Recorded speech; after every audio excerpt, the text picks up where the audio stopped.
Hi, this is Pro3 channel. In today's video, I will show you how to find deleted voice recording on MacBook.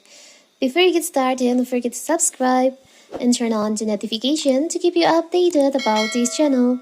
So let's go. The Voice Memos app on your Mac is a simple and easy to use tool that can help you capture your voice and ideas wherever you are.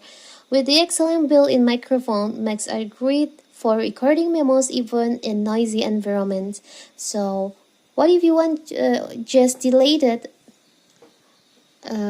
your voice memos accidentally, and now you want to find where is it and you want to restore it? It's so simple.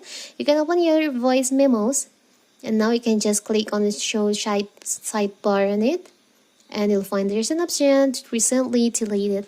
So here's all your deleted voice recording or voice memos on your MacBook. If you want to restore, you can just click on here on the restore all, so that deleted voice recording will be back on the main list of your recording.